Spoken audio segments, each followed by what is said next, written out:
Good morning to every students. अभी हम लोग नियामक ज्यामिति पढ़ रहे हैं। नियामक ज्यामिति में पिछले क्लास में पीछे वीडियो में हमने आपको 3 सवाल बताया था। एक्सरसाइज लिखता है 5.1 लेकिन है 5। आज हम आपको आगे बढ़ा रहे हैं सवाल नंबर 4। सवाल नंबर 4 में कुछ बिंदु दिया है और कहता है निर्देशांक ज्यामिति के द्वारा उसका प्रदर्शन करने। तो अलग अलग फिगर बनेगा। जैसे देखिए बिंदु ए, इसका नियामक दिया है -3,5, यानी x का मान -3 और y का मान 5। तो पहला फिगर सिर्फ इतना ही बनेगा।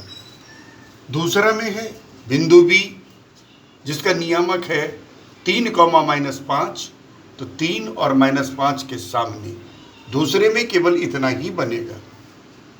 तीसरा बिंदु है सी, -2, -4, यानी x का मान -2 और y का मान -4। पहले x फिर y। फिर अगला बिंदु है डी। ये बिंदु है 5, -5, यानी x का मान 5 और y का मान -5, तो ये बिंदु हो गया D। इसके बाद बिंदु है E, नियामक है 6, -7, यानी x का मान 6 और y का मान -7, 6, 7। इसके बाद F कहाँ? F ये है। F में 0, 4, ये हम आपको पहले बता दिए। जब x नियामक 0 होगा तो निश्चित रूप से बिंदु y अक्ष पर ही होगा। तो 0, 4, ये 0 पर 4 ले लिए। इस बार आयत नहीं बनेगा क्योंकि बिंदु x पर है। f के बाद g का नियामक दिया है 5, 0, y नियामक 0 है तो ये बिंदु x अक्ष पर होगा। ये x अक्ष पर, इस पर है 5 और यहीं पर रहना है 0, ना ऊपर ना नीचे। अगर प्लस में मान होता है तो ऊपर जाते हैं, माइनस में होता है तो नीचे जाते हैं। ठीक इसी तरह से एक बिंदु है आपका, अब नहीं है, एक बिंदु शायद एच भी था, नहीं दिखाई पड़ रहा है। तो ये है बिंदु दिया रहे तो उसका नियामक बताना। और अब सवाल नंबर 5, ये आप अपना किताब खोल कर रखेंगे। ये कहता है पहला में, थोड़ा सा किताब,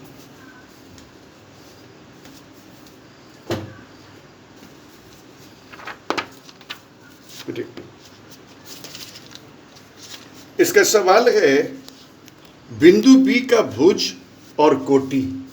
तो चित्र में देखिए, भुज मतलब x का मान और कोटि मतलब y का मान। और फिर कहता है निर्देशांक। तो चित्र में देखिए, जब भुज 4 और कोटि 3 तो निर्देशांक 4, 3। ठीक उसी तरह से दूसरे सवाल में बिंदु M का x नियामक और y नियामक, ये x नियामक और ये y नियामक, तो उस बिंदु का नियामक या निर्देशांक -3, 4 होगा। फिर तीसरा सवाल है, तीसरे सवाल में है M के लिए। देखिए बिंदु M कहाँ पर है, उसका भुज या x नियामक -5 और कोटि या y नियामक 4, तो इसका निर्देशांक -5, -4। और इसी तरह से सवाल नंबर 4 भी है।